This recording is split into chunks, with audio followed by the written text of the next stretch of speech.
Welcome back, WNST, Towson, Baltimore, and WNST, and all things Baltimore positive as well. I'm positive that there's not going to be any sports anytime real soon. So therefore, I'm going to continue to bend the conversation a little bit, but also invite in all of my friends who make my life rich and full, who are all trying to keep themselves healthy, keep their parents healthy, keep their loved ones healthy in the midst of sheer madness. Alan McCallum has been my friend since the summer of 1995, I think. It's up to him. 1995. Yeah, he was working at Oregon Ridge, doing all sorts of concerts and events and music and in a band and loving baseball. And my high school English teacher, Susan Monday, who actually hosts rather right-wing radio in New Jersey these days, and who was also with me at the 1983 World Series, Game 4. So there's a whole baseball lineage to my relationship with Alan McCallum. But Alan and I have been known to talk about all sorts of things inside and outside of sports and entertainment and life and difficult conversations. This one, Alan, I like to think that I'm talking about how bad the baseball team's going to be. This is where I inject some humor and say they tried to figure out how not to lose 100 games. This is a good way not to lose 100. Just play 120, right? Well, I hadn't thought about it that way, Nestor, but... Well, I know you haven't. That's why you have me on the wall, all right? That's why I'm here. You make a fine point. As Archie Bunker once said, I'll do the thinking for you. How about that? Is that good? They have to do a whole lot of losing if they're going to lose 100 games this year. So it's been a surreal moment in time, and from every angle you can possibly conceive of.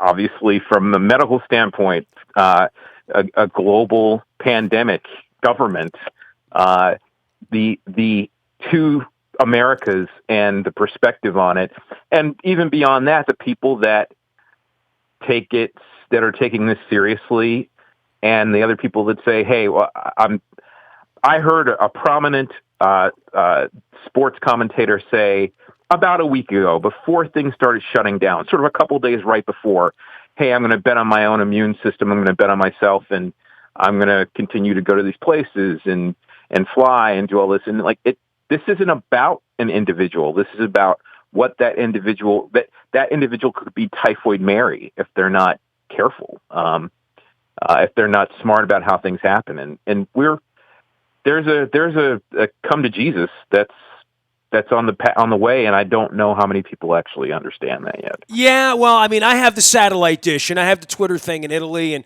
South Korea, and I was in South Korea 4 months ago, and my wife has some questions about the illness that struck her when we got back from that part of the world, and how it never really spiked the flu thing, but sort of had some remnants. It lasted a month and cost her the Super Bowl. So, I think people are going to go into the Wayback Machine for the worst illness they've had, or 9/11. In my particular case, the most surreal time in my life, obviously six years ago this week, my wife was diagnosed with leukemia and checked into the hospital with a mask on and stayed there 45 days and fought for her life while she was there before she got to come home, and then did it again a year later. So, I've had some shutdowns in my life. When my parents died, I've lost both of my parents. There's sort of the surreal time, the days leading into and out of, death of a loved one, in a close way like that, where your world stops. There's no clock. There's no money. There's no, what do I have or don't I have? There's no, the food tastes good. There's just, I got to get through this. I got to get through this day. And I went through a lot of that with my wife, which I think has prepared me psychologically a little bit more for, am I going to lose money? Yes. Am I going to lose friends? Probably yes. I have 100,000 people in my space. Someone's going to die from this. That's a reality. That's someone I know that I'm interacting with. I hope it's, quite frankly, not one of these jackasses running around in their St. Patrick's Day gear all weekend, but, act like a jackass and get called one on the radio. But, I saw this on my timeline, and I guess the reality of where the world's going to be in 30 days probably is about as wild as the last 7 to 10 have been. That 10 days ago, if you would have told me they're going to cancel the NCAA tournament, there would be no opening day. I mean, Alan, I go back to just being pissed when Pearl Jam canceled, and that less than a week ago now, right? I mean, I thought Pearl Jam canceling was going to be like, oh my God, this is really going to put me under. But I'm coming back to the realization of all of those horrible things in my life, right? When my finger was cut off when I was 3, I had the realization of having a pregnant girlfriend when I was 15. I've had these moments where like I've been locked in a room for a weekend trying to make sense of all of it, and longer than that, with my wife's illness, this is just one of those times that's going to be that when you live 52 years, we always thought there could be a pandemic. We didn't know we'd have a TV con man for a president who eliminates the barriers to things like pandemics and science. But when you eliminate science from a society, these sort of things happen. And then lies about it along the way so that it doesn't. He puts the blame on everybody else. Look, as you by know, the end of the week, Hunter Biden will have started the coronavirus, right. I'm sure. Look, I can't say I've had any experiences that prepare me for this, except that, as you know, I have managed performing arts venues for my entire adult life. And that's live theater with live real people and live real things that happen all the time. There are no smooth shows. not this past week, but the week before that, we had 6 shows in the space, and 10,000 people or more came through in a period of time. And when you run venues like this, you go to conferences, you have these discussions about, for the last decade, it's been active shooter. It's been, what happens, what do we do in this event? It's always sort of fire or tornado, something along emergency those lines. Preparedness. I mean, the same way when I was a kid, we got under the desk and learned how to bomb shelter, right? I mean, duck and cover. Look, we've been talking about this in one form or another for a long time, but this is different. The way it sort of crept. 5 weeks ago, we started having conversations about, okay, what is this going to be? And at the point, there's a lot of like, we'll play it by ear. We'll see how it is. In the meantime, we have this and this and this in place. This is part of our protocol should this happen. But nobody knew whether to take it seriously or not. And then 3 weeks ago, conversations intensified, and the next range of protocols went into place. And then, there was a little less, how is this going to hit us, more along the lines of when is this going to hit us? What are we going to have to choose to do?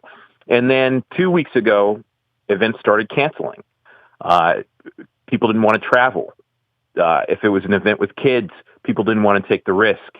And that started to really impact. And then, I guess it was Wednesday or Thursday, when the conversation started happening, governors are shutting down anything over 2,000 people, any gatherings of 2,000 people or more. In other places, it's more intense, 500. And suddenly sports, NHL, NBA cancel. MLB follows suit the next day. Well, Tom Hanks in the NBA, that sort of expedited everything. That'll be the aha moment for America, right? That was the moment it got serious. For most of America, not all of it. And at that point, you started seeing every entertainment venue. I know, I'm pretty sure, I think for us it was Thursday. The decision came down to close for at least the month of March. And yes, that's going to impact a lot of people financially for years to come. I mean, there's no way to tell that. Some people are more secure. Some people don't know how they're going to feed their family or pay their bills on a weekly basis. And that is terrifying. And, in terms of sports, you've heard a lot of, well, this athlete or this owner is going to cover the cost for the people that work in and around the facility or for the organization. And that is amazing. And that's commendable. But nobody's really talking about entertainment venues where nobody really has that kind of money to cover that. And various places could use an angel of mercy like that to help some of the people along the way. But it's been creeping for about 5 or 6 weeks for these discussions. And now literally there's no place to go for work for a month. And there's some people that are frustrated about that. There's some people that are scared, and I understand that. But the reality is, if you're dead, none of that matters. And it's important to understand that when you have thousands of people coming through space, and something that maybe our grandparents or our great grandparents would understand with the flu of 1918. I mean, we haven't seen anything like this, and this is a moment in time where people need to. I think a lot of this country is going to get slapped into reality, unfortunately. Yeah, you're going to have to get in line. You're not going to have a choice. It's literally going to be a war. I mean, you are going to be recruited into this. It's societal. So you talk about things that you have no opt-in or opt-out. You can't cancel it. It doesn't care who you voted for. It doesn't care the color of your skin. It doesn't care your economics. It doesn't care how much your mom and dad love you or what. None of that. And I guess for the Instagram culture, this is going to be an awakening that the 9/11 was for me when I was 23, 24 years old, right? 250 people died in Italy in a 24-hour period a couple of days ago. Not 10 years, not 20 years, not a couple of days ago. And for as much as people talk about the flu killing people, 5,000 people a year, I get that. I mean, it's not something that you think about on a daily basis, but I get that. But when 250 people die in a 24-hour period, that's eye-opening in a way few things are. And, I'm going to miss baseball. I'm going to miss the outlets. Heck, my basement flooded. My sump pump broke about 6 weeks ago. That's the worst. And my basement flooded, and I've been in the midst of renovation. My living setup is messed up right now. So even at home, I feel like I'm not quite at home. But that's not going to force me to go out and explore, because it's more important to stay at home, because I'm concerned about my parents who are older and suffering from some things right now, and somebody else's parents. And there are things that you have to do, going to the store or what have you. But actively going out and seeking companionship with people right now is probably not the best. It's a good time approach. to read a book. It's a good time to listen to Nestor. It's a good time to catch up on. It's a good time to learn French if you wanted to do that. Alan McCallum is here. He has been our baseball insider for the better part of a quarter of a century. We're catching up on, and for my wife getting ill the couple of times, especially the second time. I was project based, you know what I mean? I'm a pretty industrious sort, as you know, who doesn't really have downtime or boring time or whatever. The most boring I am is when I read a book, and that's probably when I grow the most, right? When I really settle down and do that. But I'm always creating and making and doing things. When my wife got sick, I just took a couple of projects that I never found the time to do and said, you know what? I have time now. I have downtime. I'm going to be productive and not wallow, and be as supportive as I can be, and as forward-thinking and as positive as I can be, which is, I guess, where my Be More Positive mantra came from, and then Baltimore Positive came out of that.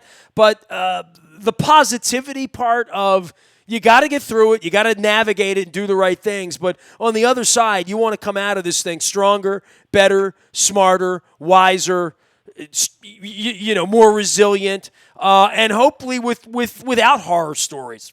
We're all going to have horror stories. That's the reality of this. I think I realized that going in. It's sort of like the hurricane's coming and we can't leave, right? Like we can't leave the house. Someone's going to get sacrificed here. Somebody's basement's going to flood, right? That's the nature of this storm that's coming. And I like to liken it more to a natural disaster in that way than I am to, it's just the flu. I'm going out and drinking on St. Patrick's Day. Like that's for idiots. And if you're one of them, God bless you, but I'll call you what you are. I've heard and read about these pandemics things, and I would say it's a good time for people to learn a little bit about science. I've seen some true, utter ignorance, not only amongst elected officials, there was plenty of that as well, but just ignorance as to what a virus is. And having watched my wife and bathed in Purell, when she was in the hospital for 155 nights, and wearing a mask and saying to people, "You can't touch me. Don't Sure. touch me." And I lived my life like that for too long, extended periods of time. I know how weird it is, especially for a guy like me, because I do a lot of hugging. I've hugged you a million times, Alan. I shake a lot of hands, and about 3 weeks ago, I decided that I needed to stop that. And the first couple of days, it's hard because it sort of becomes hardwired into you. I never shake anybody's hand because it weirds me out about my wife's time. You know what I mean? Right. Like, I know that's how I'm getting the flu, shaking your hand. I know that I like you, but like I can't risk it. I don't know where your hands have been, theoretically, figuratively. Dundalk, Beavis and Butthead. I don't know where your hands have been. I can do that, but I don't know where you've been, and I don't know where your kids have been and where you've been hugging them and what playground they've been. I've become far less physical as a human being since my wife's illness. And that's just an admission that I guess it's taken coronavirus for me to make. But I am far, far less likely to hug you than I was 6 years ago. It's been an active thought process for me. And it's actually not hard now because I'm not really around anybody. But look, I mean, it's hard lessons are about to be learned.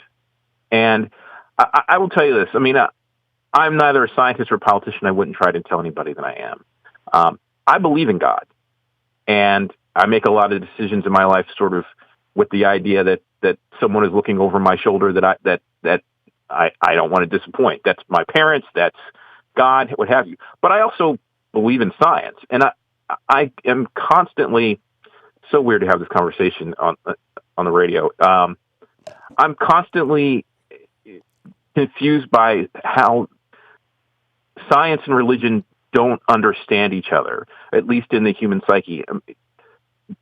A lot of things that science is always trying, for me, this is for me, a lot of things that science is trying to decode are things that I think people of religion understand on a different level. It's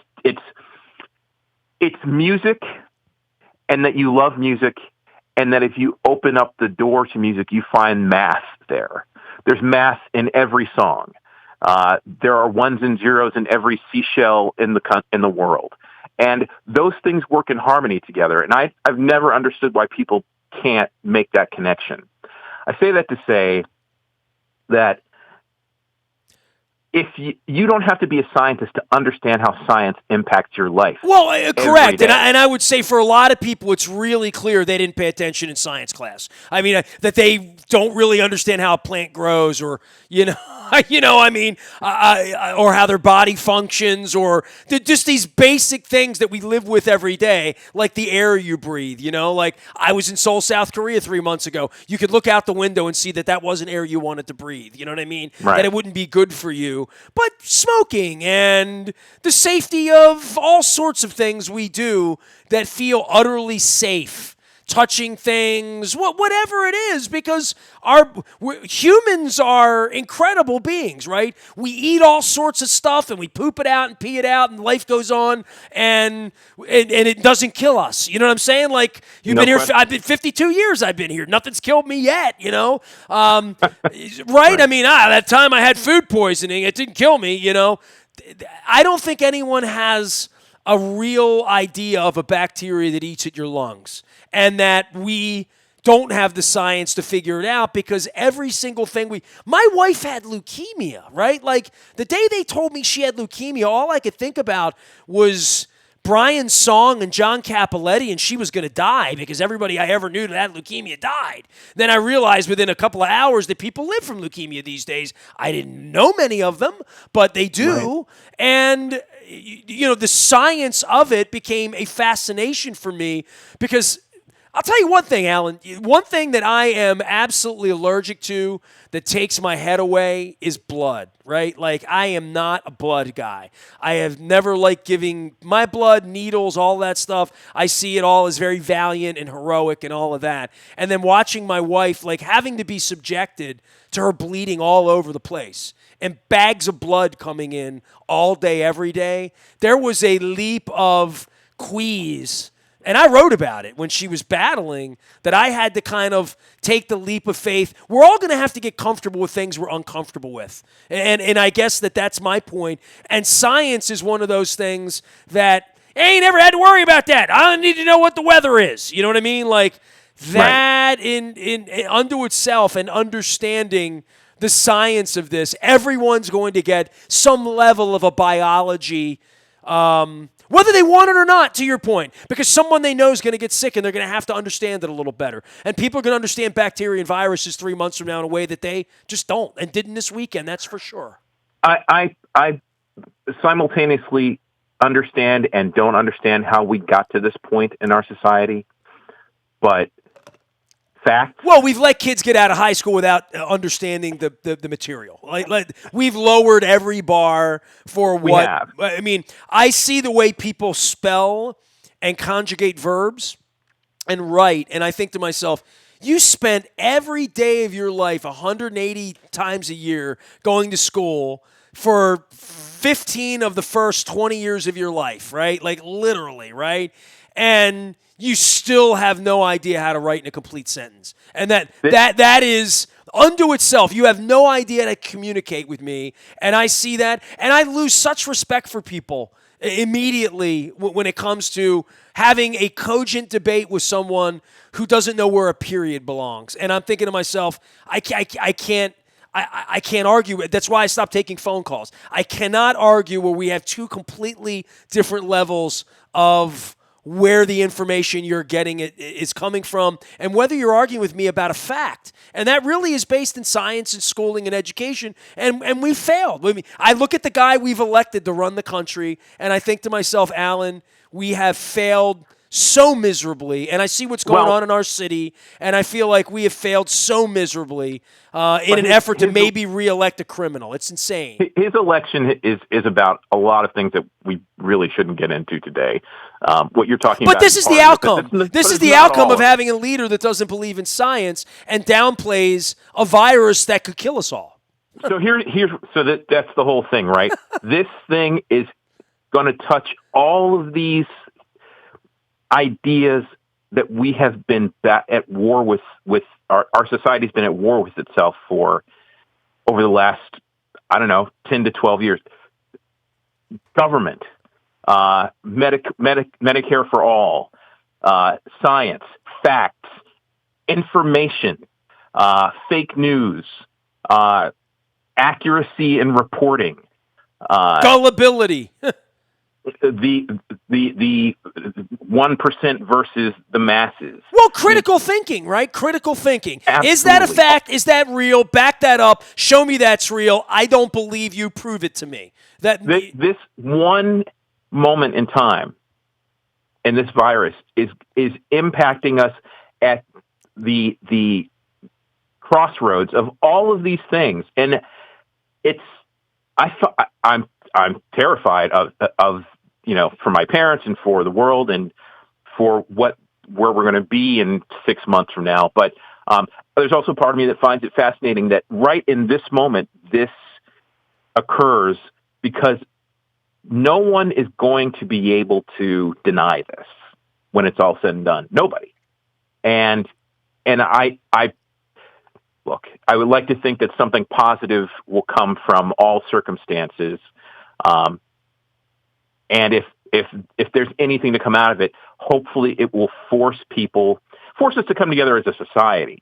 Hopefully. To really start to question where we are and how we think, even how we fight, and to realize that we are all in this together. You know where they really figured that out? Like when I'm over in Asia, the Asian culture it's just a completely different in it together. You know what I mean? Like just to see the way the people in Japan treat trash. When you have trash, you take it to your home, and you would never, ever put your trash in someone else's business or place or home, ever. It's just basic.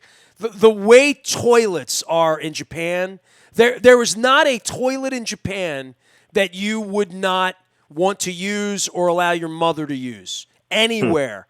anywhere. Bathrooms are spotless. It is a part of your honor and your code that this person is allowing you to urinate or defecate in their space. You're using their toilet, their water, their toilet paper, which is which is at a real need point right now, Alan, as you well know in our culture. Right. It's different because you really are using it for the next person, and you respect everything about everything. What religion teaches us, right? Respect our neighbor, respect their property, respect their mind, respect them, right? There is a level of respect in Asia that is refreshing when I go. And when I came back from Tokyo, I told people that and it's so crowded and it's so crazy and everybody's on top of everybody. But there is a level of bowing and respect that you see that cannot be replicated in this society because we don't believe in it in that way. And to your point, we don't really believe we're all in it together. It's a capitalistic society. Right. Do we screw them and how? How do I take your money and move on to the next transaction and get my gratification elsewhere? The gratification's gone. You and I get gratification from shows and music and baseball and sports and college basketball, but all of that's gone. Gathering, gone, right? So having this taken away from us in the same way that, my wife had her freedom and her ability to breathe taken away from her at one point, right? So when you see that happen, I think it certainly has changed me, Alan. You've known me a long time. I think you know me to be a different cat at 52 than I was at 32. Sure. And I would hope that by the end of the summer, all of us who survive this, and we will only survive it by making good decisions, which do not include running around with a green shirt on and drinking beer and saying, look at me, I'm impervious to a virus that seeks to kill humans. It's like saying, I'm the guy on the lake that's not going to get any mosquito bites. Yeah, sure, dude. Sure you are. Sure you are. You know what I mean? I would liken this to mosquitoes. We all get bitten by them. It's what they do. They eat humans. It's their job. It's what But the difference is that when you get bitten and you touch someone, it doesn't spread. I mean, it's no doubt. It's a much bigger thing. Well, malaria. You might be impervious, right? Maybe it doesn't kill you, but the three people that you can that can't survive it, that you impact, I mean, that's where the invisible killer of it is. I'll turn this back to sports in a very superficial way that we've talked about this before. I mean, one of the things I've always loved about baseball is that it's an individual sport played in a team concept. You go up to bat by yourself, but everything you do impacts your team.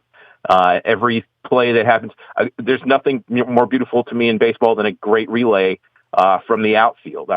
Adam Jones to J.J. Hardy to Matt Wieters to cut a Boston Red Sox off at the plate was a beautiful thing in 2012 and 2014. But the point is that if you look at it in one moment, it's one individual against another. If you look at it from a global perspective, everything that person does impacts their team. And we're all on the same team, no matter how hard we try to deny it, no matter how hard we try.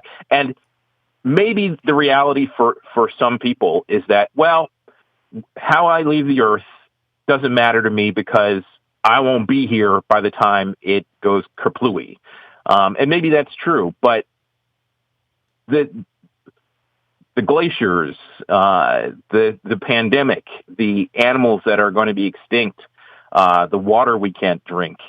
Well, I have Liberty Pure Water, so thank goodness for that. But yes, on the set, yes. But I get your point, we're at a moment when we need to learn some really hard lessons, and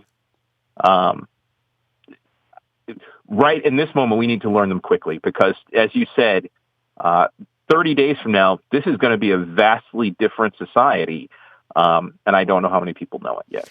Alan McCallum, anything you want to say about baseball or baseball being taken away? I mean, because we usually talk baseball. This was a little deep, which is great because this is where we're going with this conversation. So, I want to. Do you want Shallow? Put 105.7 on. They'll be over there taking phone calls about God knows what, speaking all sorts of half truths. I want to say that my heart goes out to Trey Mancini and his family. On top of all this, he seems like a really quality individual. and is certainly the face of the Orioles at this moment. And I don't have to tell you, dealing with cancer is a terrifying thing. And I hope that as a young man, as a man with a lot of opportunity and a future ahead of him, that he recovers and goes on to have a long, healthy career in life. As far as baseball, the Houston Astros was so 3 days ago. Feels like this is going to be the toughest one. Like college sports isn't coming back. The NBA and the NHL, they'll get together, they'll skate, and they'll go play the playoffs whenever. It might be August, whatever. At some point. But sure. baseball, ramping up baseball is going to be an entirely different thing. And football is really going to skate. Like football is going to be big business this week with free agency, and they're going to still have a draft, and they're going to – if this thing is a 90-day thing, which is what I think it is, 14 days, 20, I think it's 90 days. I think we will be July or August – getting normal. There will be no spring here at all. It will be a lockdown. I don't think there will be a Preakness. I mean, that's me. That's what I'm getting my mind into the mind frame of, all right, nothing. The world's going to shut down for 90 days here, and that's how long it's going to take to get up and move again. And I think baseball is probably going to play a half season. I think baseball is going to play 80 games, and I think they'll try to stay on. But I think ramping up baseball, it's going to take weeks for them to get guys to the field pitching. Pitching's the difference, Baseball has an opportunity to take a lead here. Once upon a time, it was the sport that was America's pastime, and it took the lead in a lot of things, and it has an opportunity to do that again, frankly, by not playing and by sending positive messages. And there is certainly enough money out in the sport to take care of the workers and the people that don't make big money until it comes back. It has a great opportunity to be.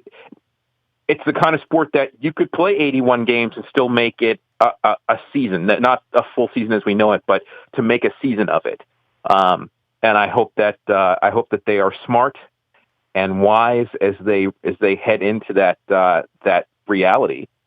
Whether it's 81 games or 100 or 120, whatever it ends up being, and they handle their business well. I think that at a moment when cheating was the thing that was carrying the story of the day for them, it's an opportunity to really to send the right message, both nationally and to sports fans about what's important.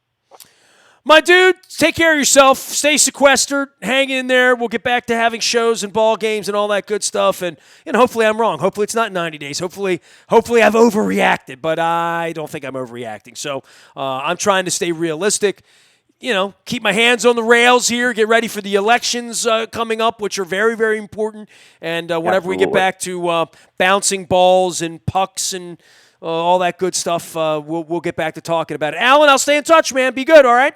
My best to everyone, to you, to Jen, and I hope everyone is safe and smart and healthy for a long time. I found my Judy Johnson autograph to donate to the Baseball Hall of Fame, so remind me about that next time. I will. All right, man. There he goes, Alan McCallum joining us here. He is on hiatus. Like, we're all on hiatus right now. Baseball's on hiatus. Everything's on hiatus. But I'm continuing on with intelligent conversations around here. Nasty at WNST.net. Facebook, Twitter, LinkedIn, Snapchat, Instagram, streaming live on our Facebook as well as our YouTube WNSTV channel. Take care of our sponsors. Order some carry-out. Do it for our friends at Royal Farms, Pizza John's, Liberty Pure, my dear friends with the beautiful flowers at Walnut Springs and Sporticulture and Court, and all of our incredible sponsors. I'll be giving them all love. You keep us fed. We're going to keep your businesses alive as well here during the slowdown. We are WNST.net, AM 1570, and WNST Towson, Baltimore. We never stop talking important stuff.